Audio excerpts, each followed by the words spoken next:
Hello friends and welcome back to our channel S two mathematics, जहाँ पे हम तैयारी करते हैं हमारे आने वाले गवर्नमेंट टीचिंग एग्जाम्स के मैथमेटिक्स सेक्शन के लिए। इसमें हमारी जो लेक्चर सीरीज चल रही है वो यूपी टीजीटी और एनवीएस टीजीटी के लिए मैंने स्टार्ट की थी, और उसमें स्टैटिस्टिक्स और डायनामिक्स दो टॉपिक्स बचे हैं, जो कि हम कुछ ही आने वाले दिनों में उसके वीडियोस भी आ जाएंगे। उसके क्वेश्चन ज़्यादा नहीं आते हैं, जो भी उसका पोर्शन है, उसका थ्योरी पोर्शन, उसको भी हम डिस्कस करेंगे, और साथ ही साथ जो प्रीवियस ईयर क्वेश्चन आ चुके हैं उसको भी हम सॉल्व करेंगे। बट जो अभी के समय हमारे पास आज का जो वीडियो है उसमें मैं पर्टिकुलरली सॉल्व करने वाला हूँ हमारा जो हरियाणा टेट का जो एग्जाम है, उसमें भी जो टीजीटी का पेपर था। ठीक है, ये जो क्वेश्चन पेपर है आप देख सकते हो, वो क्वेश्चन पेपर हमारा 2019 में आया हुआ मैथमेटिक्स सेक्शन का पेपर था।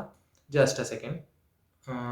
यस, सो 2019 में मैथमेटिक्स सेक्शन और सेट ए है। ठीक है, अगर आपको क्वेश्चन पेपर डाउनलोड करना है तो you can easily download it from internet, और उसका जो कोड है वो है 4210। ठीक है, इसके लिए आपको इसकी आंसर शीट भी मिल जाएगी। ठीक है, आज हम ये क्वेश्चन पेपर सॉल्व करेंगे, और इसमें क्वेश्चन हम मैं कहाँ से ले रहा हूँ, जो मैथमेटिक्स सेक्शन था उसके सारे क्वेश्चन 90 से लेके 150 तक थे।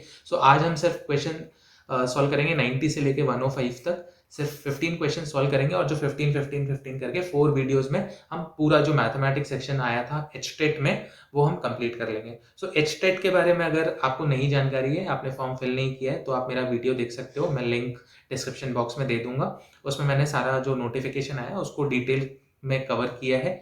कब नोटिफिकेशन आया है, क्या टाइम आपको फॉर्म फिल करना है, उसका सिलेबस क्या क्या है ना, क्योंकि टीजीटी का अलग है, पीजीटी का अलग है, और पीआरटी का अलग है। ठीक है, सिलेबस क्या क्या है और कैसे कैसे क्वेश्चन आएंगे वो भी उस सैंपल पेपर में दिया हुआ है। आप उसके अकॉर्डिंग तैयारी कर सकते हो। ठीक है, चलिए आज का हम अपना जो वीडियो है उसको स्टार्ट करते हैं, और इसमें मैंने कवर अप किए हैं एस्टेट के क्वेश्चन। ठीक है, मैं again and again bar bar repeat नहीं करूंगा कौन से क्वेश्चन है, जैसे कि हम प्रीवियस वीडियोस में देखते आ रहे हैं। जैसे मैं आपको एनवीएस होता है तो मैं अलग बता देता हूँ, यूपीटीजीटी होता है तो अलग बता देता हूँ। ये तो सारे के सारे क्वेश्चन हमारे कहाँ से होने वाले हैं, एस्टेट 2019 टीजीटी मैथमेटिक्स के पेपर से। चलिए, पहला क्वेश्चन देख सकते हो आप। देखो, हिंदी और इंग्लिश दोनों में है। अगर आप हिंदी प्रेफर करते हो तो आप हिंदी में पढ़ सकते हो और इसका आंसर टिक कर सकते हो। अभी हम इंग्लिश में ज़्यादा डिस्कस करेंगे, साथ ही साथ मैं हिंदी में भी कुछ टर्म्स आपको बताते जाऊंगा। जैसे कि यहाँ पे दिया हुआ है the zeros of the quadratic polynomial. अब क्वाड्रेटिक पॉलिनोमियल का मतलब क्या होता है, जिसमें हाईएस्ट डिग्री जो वेरिएबल है उसका डिग्री कितना होना चाहिए, 2 होना चाहिए। ठीक है, तो ये चीज़ें कुछ कॉमन है, वो हमें डिस्कस करते चलूंगा मैं साथ ही साथ। इसमें पेपर में एक चीज आप ध्यान से देखना, जो सिलेबस है वो आपका 10th लेवल तक है, उसके ऊपर कुछ भी नहीं है ना। उन्होंने पहले ही सिलेबस में लिखा हुआ है कि जो क्लास 6 है वहां से लेके क्लास 10 तक का जो भी मैथमेटिक्स का पोर्शन है हरियाणा स्टेट का, वही वहीं से क्वेश्चन इसमें आने वाले हैं, है ना। क्वेश्चन ज्यादा टफ नहीं है, ज्यादा इजी भी नहीं है, ऐसा नहीं कहूंगा बहुत इजी है, जरा सी देर में हो जाएंगे, बट हाँ ठीक है। जो हमारा सिलेबस है वो ग्रेजुएशन या 11th 12th को टच नहीं कर रहा है टीजीटी के लिए। पीजीटी के लिए वहीं पे आपका 11th 12th है, और साथ ही साथ वो ग्रेजुएशन को भी टच कर रहा है। ठीक है, चलो क्वेश्चन हिंदी में मैं पढ़ देता हूँ। द्विघातीय पद बहुपद है आपके पास x square plus 99x plus 127 के शून्यांक। शून्यांक मतलब क्या हो गया, आपको इसके जीरोस बताने हैं, जीरोस का वो भी नेचर बताना, आपको जीरोस फाइनली नहीं बताने। इसको सॉल्व करने से कोई भी मतलब नहीं है, मैं आपको सिंपल सा बता देता हूँ। जैसे मान लीजिए आपके पास कोई क्वाड्रेटिक इक्वेशन है, जैसे कि ax square plus bx plus c, और इसके जो रूट्स हैं वो अल्फा बीटा। ठीक है, अब इनके साइन कैसे कैसे हो सकते हैं, या तो दोनों प्लस हो, या तो दोनों माइनस हो, या तो एक प्लस एक माइनस माइनस प्लस हो। ठीक है, इस केस में जो हमारी क्वाड्रेटिक इक्वेशन होते हैं उनके साइन कैसे होते हैं, प्लस और माइनस होते हैं। जो ये बीच के साइन होते हैं, क्वाड्रेटिक इक्वेशन के बीच में जो साइन है वो प्लस माइनस होते हैं, और अगर दोनों साइन माइनस माइनस है तो क्वाड्रेटिक इक्वेशन के जो टर्म्स हैं उनके बीच का साइन कैसे रहेगा, प्लस और प्लस रहेंगे दोनों। ठीक है, ये चीज आप याद रखना। और अगर अल्फा बीटा दोनों पॉजिटिव है तो ये जो रूट्स हैं, यानी कि ये जो हमारा क्वाड्रेटिक इक्वेशन है इसके टर्म्स के बीच में हमारे कैसे साइंस रहेंगे, नेगेटिव नेगेटिव रहेंगे। इसका जो करेक्ट आंसर है वो क्या होगा, बोथ नेगेटिव। ठीक है, क्योंकि आप देख सकते हो आपके पास क्वाड्रेटिक इक्वेशन क्या दी हुई है, x square plus 99x plus 127। यहाँ पे भी प्लस है, यहाँ पे भी प्लस है, दोनों तीनों टर्म्स के बीच में जो साइन है वो प्लस है। आपके जो दोनों रूट्स आएंगे, या आप इसको शून्यांक बोल लो या जीरोस बोल लो, वो क्या होंगे, आपके पॉजिटिव नहीं होंगे, नेगेटिव होने चाहिए। ठीक है, चलो क्वेश्चन थ्योरी बेस्ड ज्यादा क्वेश्चंस हैं इसमें, तो अगर आपको थ्योरी आती है तो आप डायरेक्टली टिक कर सकते हो, है ना। ठीक है, चलो नेक्स्ट क्वेश्चन, क्वेश्चन नंबर 92 है, mode of a series exceed its mean by 12 then the mode exceeds by median.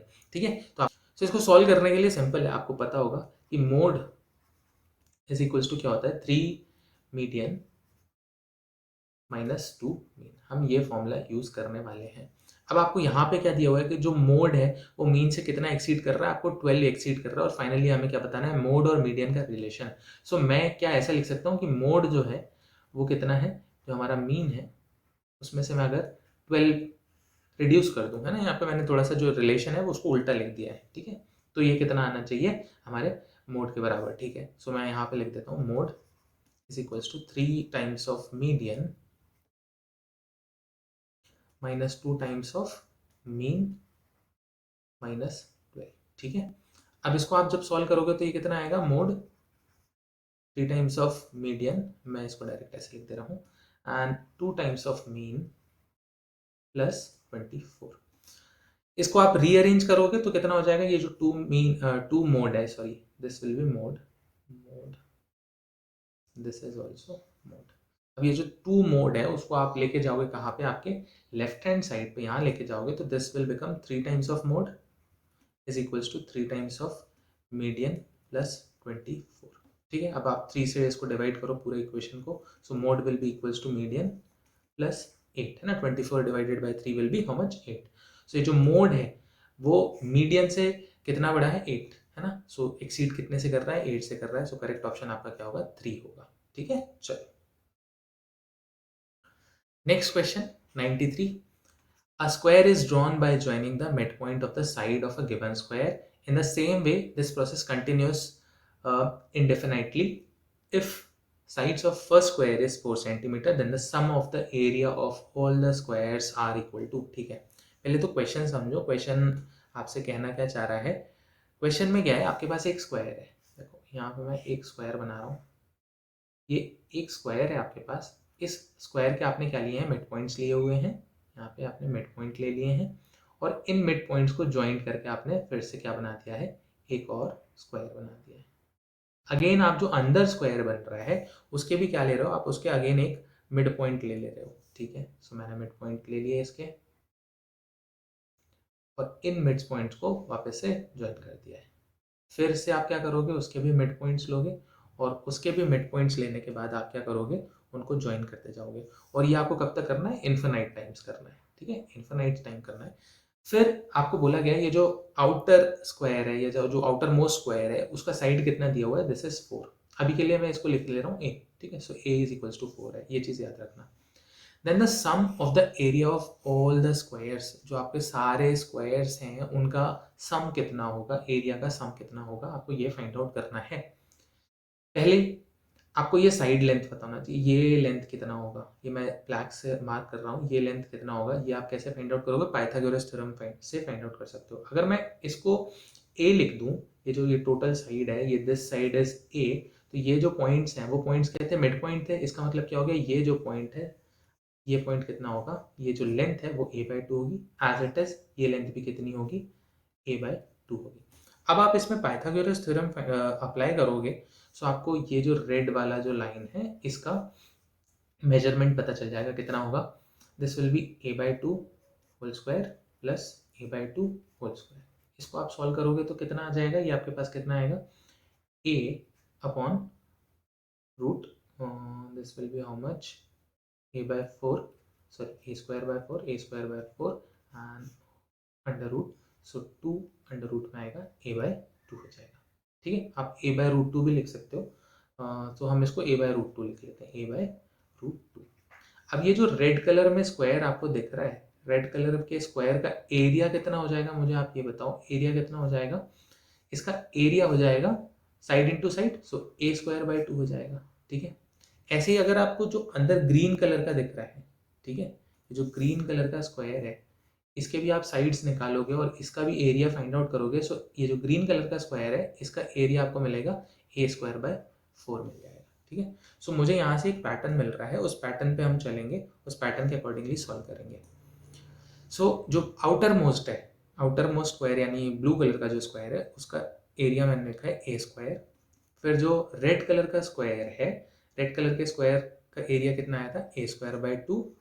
Then उसके बाद जो ग्रीन कलर का स्क्वायर है उसका एरिया कितना है, a²by 4, and as it is ये सीरीज चलती रहेगी।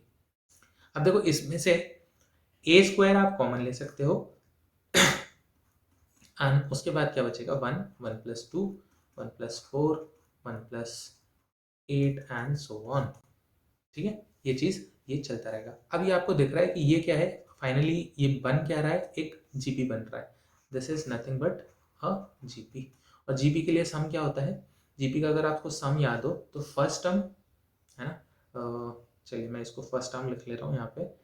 फर्स्ट टर्म ए 1 अपॉन फर्स्ट टर्म माइनस उसका आर, यानी कि जो कॉमन रेशियो यहाँ से आपको पता चल जाएगा। फर्स्ट टर्म कौन सा है, 1 है, और कॉमन रेशियो कितना होगा, कॉमन रेशियो जिसको हम आर से रिप्रेजेंट करते हैं दैट वुड बी 1/2, सो 1/2। ठीक है, अब ये आपको फाइनली यहाँ कितना मिल गया है, जो टोटल सम है a² 1/1 - 1/2।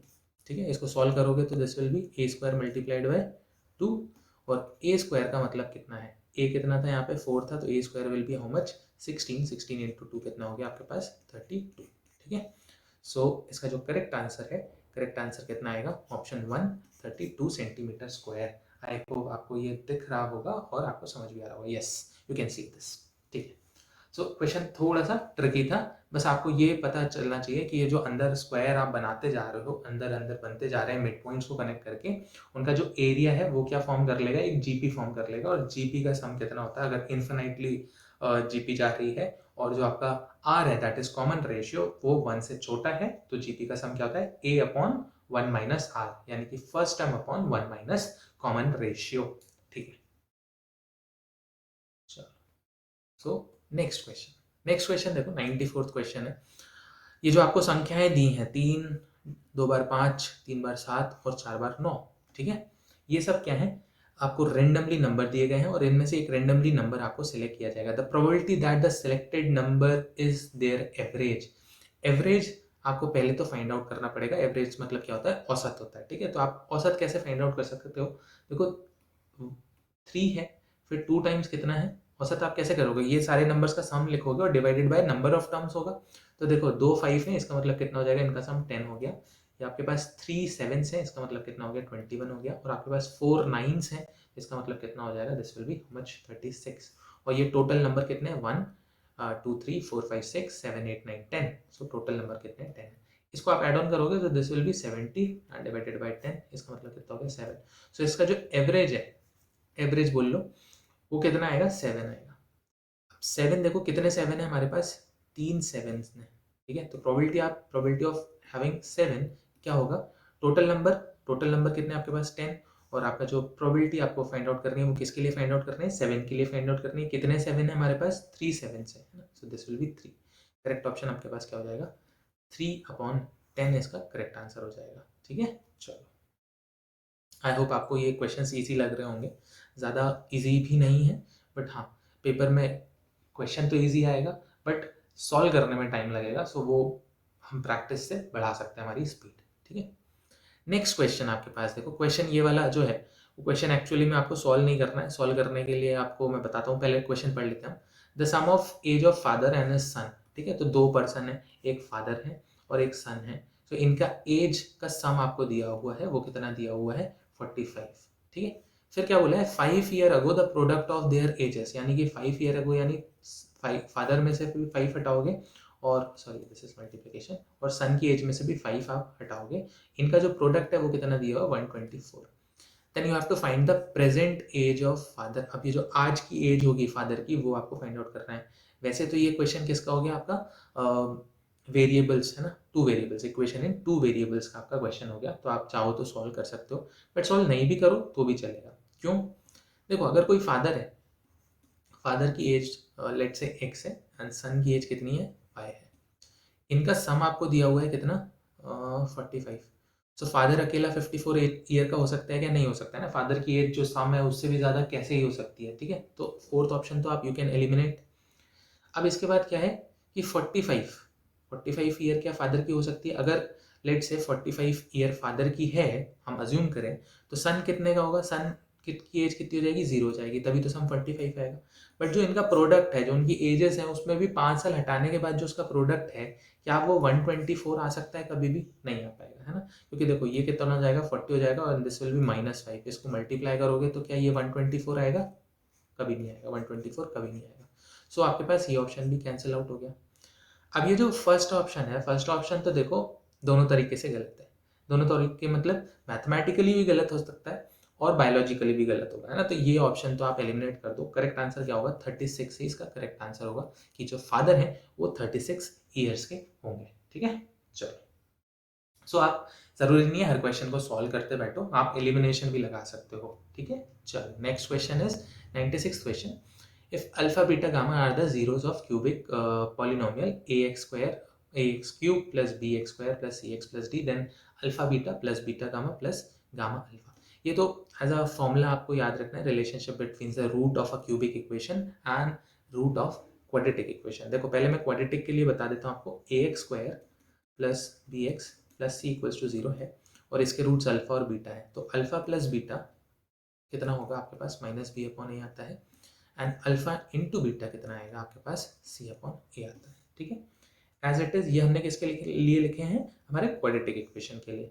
अब आपके पास क्या है? एक क्यूबिक इक्वेशन है, जो कि आप क्या लिख रहे हो? A x cube plus b x square plus c x plus d. ठीक है, ये आपके पास क्या है? एक क्यूबिक इक्वेशन है। इसके अगर रूट्स आप ऐसे लिख रहे हो कि अल्फा, बीटा और गामा है, तीन रूट्स हैं आपके पास।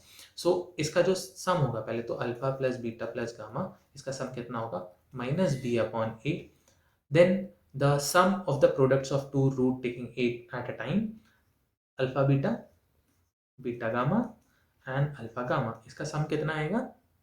सम will be c upon a।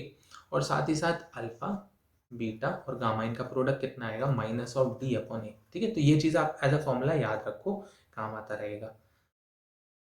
सो हमारे पास हमसे क्या पूछा गया है? हमसे पूछा गया है अल्फा बीटा, बीटा गामा और गामा अल्फा का सम, है ना। सो ये जो सी अपॉन ए है करेक्ट ऑप्शन हो जाएगा। दैट मीन्स थर्ड ऑप्शन आपका करेक्ट होगा।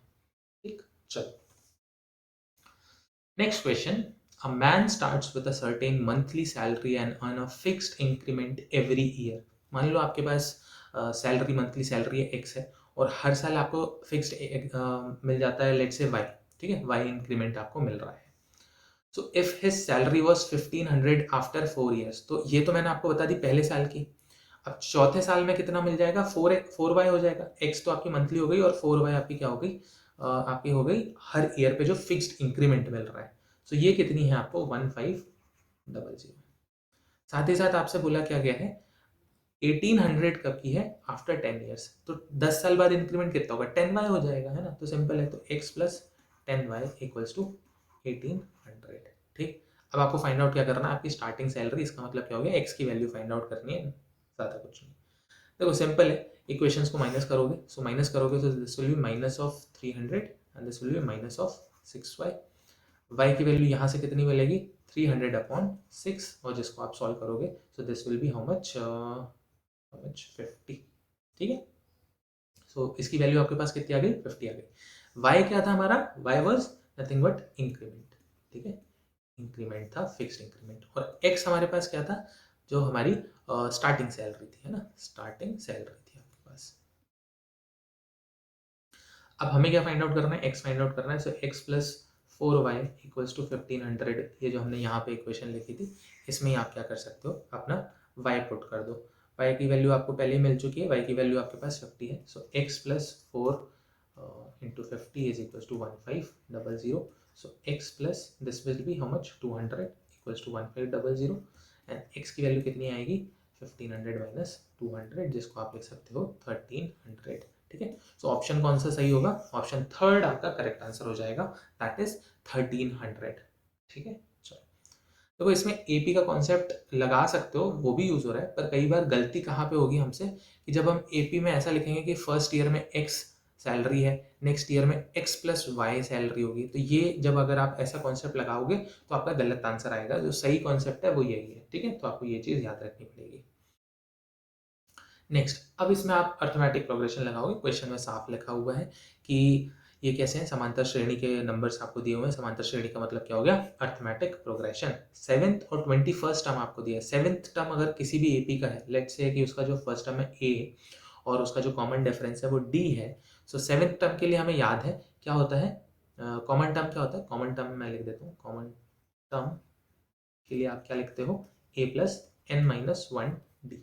ठीक है, इससे आपको जो 7th टर्म है यानी A7 क्या मिल जाएगा? A प्लस 60, और जो आपके पास 21st टर्म है, 21st टर्म के लिए क्या मिल जाएगा, a प्लस 20d, ये आपको दिया हुआ है कितना है, this is -22, this is how much, 6। अब आपको फाइंड आउट क्या करना है, आपको 26th टर्म आपको फाइंड आउट करना है।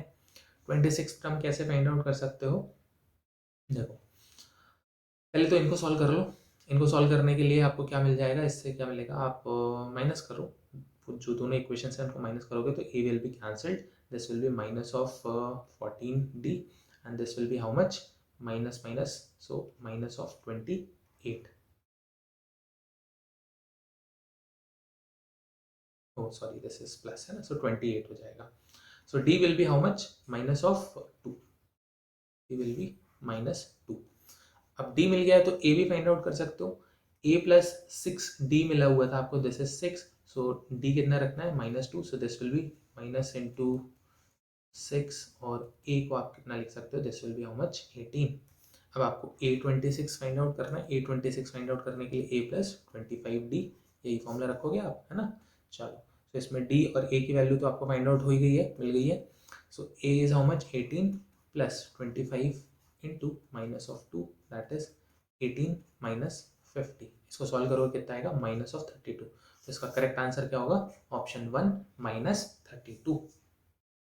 चलो तो नेक्स्ट क्वेश्चन है 99th, if the median of data 24, 25, 26, x plus 2, x plus 3, 31, 32, sorry 31 and 34 is 27.5, then you have to find the value of x। देखो मीडियन मतलब क्या होता है, जो बीच का टर्म होता है। अगर आपके पास ऑड नंबर ऑफ टर्म्स हैं तो आप बीच का टर्म आसानी से निकाल सकते हो। अगर इवन नंबर ऑफ टर्म्स होते हैं तो क्या होता है, n/2 और n/2+1 टर्म्स का हम एवरेज ले लेते हैं, ठीक है। सो यहाँ पे आप देख सकते हो कितने टर्म्स हैं आपके पास, 1 2 3 4 5 6 7 8, ठीक है, 8 टर्म्स हैं। 8 टर्म्स का अगर आपको मीडियन फाइंड आउट करना होगा तो मीडियन के लिए आप क्या फाइंड आउट लिख लोगे, n/2 sorry n/2 plus n/2+1, ठीक है। जस्ट अ सेकेंड,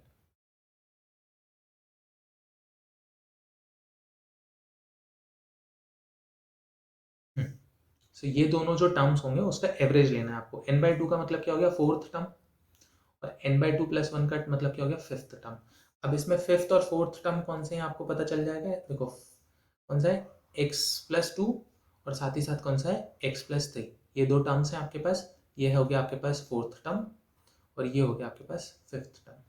इनका एवरेज लेंगे तो कितना आएगा, x+2 plus x+3 divided by 2, ये कितना आना चाहिए, मीडियन आपको दिया हुआ है 27.5, सो ये कितना आएगा 27.5। इसको आप ऐड ऑन करोगे so this will B 2x plus 5, और ये जो 2 है वो उस साइड जाएगा तो this will be how much, 55 I think. तो 2x will be how much 50 और x will be how much 25। So x की जो करेक्ट वैल्यू होगी वो कितना हो जाएगा, 25 हो जाएगी, ठीक है। सो नेक्स्ट क्वेश्चन देखो कहाँ से है, general term in the expansion of x plus a to the power n।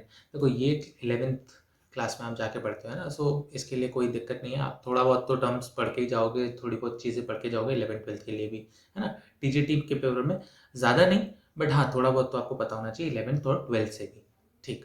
सो कभी भी आपको एक्सपांशन दिया हुआ है x plus a to the power n, इसका जो जनरल टर्म है वो आपको याद ही रखना पड़ेगा, इसके लिए कोई वो नहीं है। आप फॉर्मूला बना सकते हो, इसमें कोई दिक्कत नहीं है, बट वहाँ फॉर्मूला बैठ के बनाओगे बहुत टाइम चला जाएगा, कोई मतलब नहीं, एक पेपर में 2 क्वेश्चन कर पाओगे।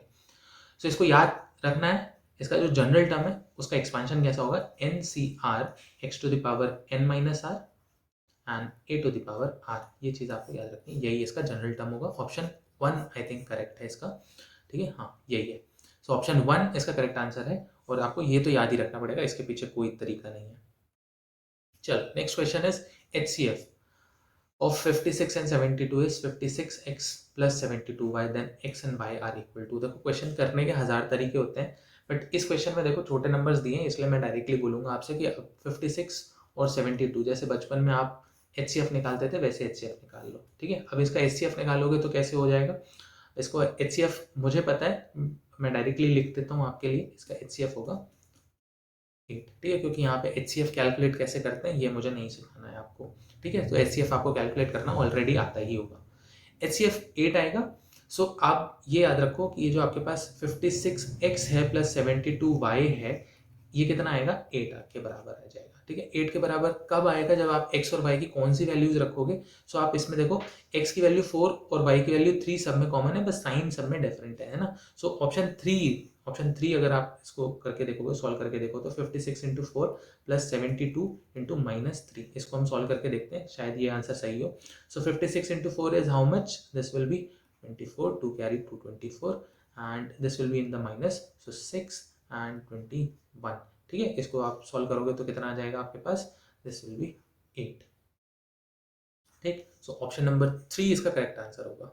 ठीक, चलो next question is a quadrilateral ABCD, angle A and angle C, the sum of angle A and angle C is equal to twice of angle B and angle D। if angle A is 140 degree and angle D is 60 degree। देखो कई बार चीजें question में उलझाने के लिए दी रहती हैं, जैसे कि ये दिया हुआ है angle A is equals to 140 degree, quadrilateral दिया, अगर आपको रोम्बस दिया होता या आपको डायरेक्टली बोला जाता है it is a parallelogram square, so आप दूसरे एंगल फाइंड आउट करने की कोशिश करते, पर यहाँ पे आपको सिर्फ क्वाड्रिलेटरल लिखा हुआ है, इसलिए कोई रिलेशन नहीं है ए और सी के बीच में, तो आप फालतू टाइम वेस्ट करोगे अगर आप एंगल सी को फाइंड आउट करके उसके बीच में रिलेशन फाइंड आउट करोगे, है ना। देखो यहाँ पे क्या है, हमें बस सिंपल सा पता है angle A plus angle B plus angle C plus angle D is equal to कितना होना चाहिए, 360 होना चाहिए। ठीक है, क्वाड्रिलेटरल है तो एंगल सम, इंटरनल एंगल का सम कितना आएगा, 360 आ जाएगा। अब देखो एंगल ए और एंगल सी का जो सम है वो आपको दिया हुआ है कितना, 2 times of angle B and angle D, तो 2 times of angle B plus angle D आपको दिया हुआ है, और बचेगा क्या यहाँ पे, angle B and this is angle D, sorry angle D, ये कितना आएगा 360। अब इसको ओपन अप करोगे तो कितना हो जाएगा, 3 times of angle B plus angle D is equals to how much, 360 degree. 3 को आप उस साइड ले जाओ, ट्रांसफर करोगे तो कितना आएगा, angle B is equals to, sorry angle B plus angle d is equals to 360 divided by 3 will be how much, 120 degree, और ये जो एंगल d है, एंगल d आपको दिया हुआ है दैट इज 60 डिग्री। सो यहाँ पे बस angle b is plus angle angle d का हम वैल्यू रखेंगे 60 डिग्री। सो यहाँ से आपको मिल जाएगा एंगल b की वैल्यू कितनी आएगी, 60 डिग्री आएगी। ठीक है, सो ऑप्शन 1 करेक्ट हो गया। ठीक है, देखो एंगल a की जरूरत ही नहीं लगी। ठीक है, तो आप इसको ऐसे भी सॉल्व कर सकते हो। नेक्स्ट क्वेश्चन आपको देखो रेशियो से है। ठीक है, ट्रिग्नोमेट्री लगा के फंसना मत, क्वेश्चन में रेशियो दिया है वो सिंपल। वर्टिकल रॉड है 20 मीटर्स की, इसका शेडो कास्ट हो रहा है कितना, 10 मीटर्स का, सो दिस इज 10 मीटर्स और दिस इज 20 मीटर्स। अब साथ ही क्या बोला है, एट द सेम टाइम पे सेम रेशियो का जो है आपका शेडो पड़ेगा और हाइट होती है किसी भी बिल्डिंग या किसी भी पोल या टावर की, है ना। तो ये कॉन्सेप्ट आप याद रखना। एक टावर है, वो टावर का हाइट हमें नहीं पता है, बट उसका जो शेडो है उसका हाइट आपको दिया हुआ है, शेडो का जो लेंथ है वो आपको दिया हुआ है दैट इज 50 मीटर्स। इसको आप एक्स एज्यूम करो और जो रेशियो है वो फाइंड आउट कर लो, सिंपल क्वेश्चन। ठीक है, सो जो हाइट है, हाइट अपॉन उसका शेडो, एंड सेम दूसरा जो हाइट है अपॉन उसका शेडो का ratio, so this will be how much, x कितना आ जाएगा, कैंसिल आउट करोगे 100। तो ये जो टावर है आपके पास, टावर का लेंथ कितना होगा 100, सॉरी हाइट कितना होगा 100 meter, so option 1 is correct. चलो जैसा हमने डिसाइड किया था कि आज के जो क्वेश्चन रहेंगे वो 90 से लेकर 105 तक रहेंगे, so this one is the second last question आज का। How many 2 digit numbers are divisible by 3। 2 digit divisible by 3 हमें फाइंड आउट करना है कि जैसे 12 से लेके, ना 12 is the first 2 digit number which is divisible by 3, और लास्ट कौन सा होगा आपके पास, लास्ट कौन सा होता है, 99 ही होता है। ठीक है, सो 99 को अगर आप 3 से डिवाइड करोगे सो ये कितना हो जाएगा, this will be how much, 33। सो आप ऐसा कह सकते हो कि 0 से लेके 100 के बीच में कितने नंबर्स हैं जो कि 3 से डिविजिबल हैं, 33। अब हमें तो सिर्फ और सिर्फ कौन से काउंट आउट करने हैं, 2 डिजिट्स। सो 1 डिजिट कौन कौन सा होता है आपके पास, 3 होता है, 6 होता है, 9 होता है, यानी टोटल कितने 3 है। तो 33 टोटल डिविजिबल नंबर्स होंगे, और 3 1 डिजिट नंबर्स आप एलिमिनेट कर दोगे तो कितना बचा 30, यानी 30 नंबर्स कौन से होते हैं जो कि 3 से डिवाइड होते हैं, 2 डिजिट्स नंबर होते हैं। सो इसका ऑप्शन कौन सा है, option 1 is the correct answer. Last question आज का। ठीक, हम सारे क्वेश्चंस की प्रैक्टिस कर लेंगे अच्छे से, जो भी क्वेश्चंस है 90 से लेके 150 सारे क्वेश्चंस करेंगे, बट ये जो वीडियो है एक दिन छोड़ के आएगा, है ना। सो जैसे अगर ये वीडियो आज अपलोड हो रहा है, इसका मतलब क्या है, आज मंडे है, ये वीडियो मंडे को अपलोड होगा, तो इसका जो सेकेंड पार्ट होगा वो कब आएगा, वेडनेसडे को आएगा। ठीक है, तो ये चीज़ याद रखिएगा। और उसके बाद कब आएगा, वेडनेसडे के बाद आपका फ्राइडे को एक और वीडियो आएगा। ठीक है, चलो। The mean of n observation is x dash. If first observation is increased by 1, the second by 2, the third by 3 and so on, then the new mean is equals to, ठीक है। अब जैसे आप बोल सकते हो आपके पास टर्म्स क्या है, a1 a2 a3 and up to an, ये आपके पास n टर्म्स है। इसका मीन फाइंड आउट करना होगा तो कैसे करोगे, a1 plus a2 plus a3 plus an divided by n, ठीक है। ऐसे ही मीन फाइंड आउट होता है और ये जो मीन है वो आपको दिया हुआ है, दैट इज x डैश। अब हमसे क्या बोला गया है, कंडीशन क्या है, ये जो a1 है इस टर्म में आपको क्या ऐड करना है 1, फिर a2 में क्या ऐड करना है आपको 2, फिर a3 में क्या ऐड करना है आपको 3, और ऐसे ही आप क्या करोगे सारे टर्म्स में उसके अकॉर्डिंग ऐड करोगे, और जो लास्ट टर्म होगा an उसमें क्या ऐड करोगे n, और इसका आपको क्या फाइंड आउट करना है, मीन फाइंड आउट करना है। अब मीन फाइंड आउट कैसे किया जाए, देखो ये जो जितने भी a वाली टर्म्स हैं, a1 plus a2 plus a3 plus an, इनको आप सेपरेट कर लो, सॉरी आप टिल an, और ये जो 1 2 3 हैं आप टिल n, इनको सेपरेट कर लो, दोनों डिवाइड किससे होंगे, n से ही होंगे, है ना। ये आपको दिया हुआ है कितना, x बार, और ये जो 1 plus 2 plus 3 up till n है उसका सम आपको पता है कितना होता है, n प्लस 1 बाय 2। ये चीज़ याद रखो तो डायरेक्टली कर सकते हो, वैसे तो AP से भी आप सॉल्व कर सकते हो, पर याद रखना है ना कि sum of first n terms are कितना होता है, n प्लस 1 बाय 2, और इसको डिवाइड किससे करना था, n से करना था, तो n से n कैंसिल, ठीक है। सो आपके पास फाइनली कितना बचेगा, जो आपका पास नया मीन आ रहा है, न्यू मीन है, वो कितना आ जाएगा, x बार प्लस n प्लस 1 बाय 2, ठीक है। चलो, so which option, second, option 2 is the correct answer, ठीक। so क्वेश्चन ज़्यादा टफ नहीं है, इजी है, आई होप आपको सभी को समझ में आएंगे। क्वेश्चन करने से ज़्यादा इंपॉर्टेंट ये भी है कि क्वेश्चन को हम स्पीड में करें, क्योंकि टाइम बहुत कम रहेगा आपके पास इन सब क्वेश्चंस को सॉल्व करने के लिए। सो आई होप आज का वीडियो है उसमें जितने भी क्वेश्चन हैं आपको समझ आए होंगे, अच्छे लगा होगा वीडियो। सो अगर आपको ये वीडियो पसंद आता है और आप चाहते हो कि मैं ऐसे ही कंटेंट और बनाता रहूँ, तो प्लीज़ इसे लाइक करें, अपने फ्रेंड्स के साथ शेयर करें, और साथ ही साथ मेरा चैनल सब्सक्राइब करें, जिससे मेरे सब्सक्राइबर बढ़ते चले जाएँ और मैं ही आपके लिए ऐसा कंटेंट लाते चले जाऊँ, ठीक है। So thank you so much for watching, keep learning, bye bye.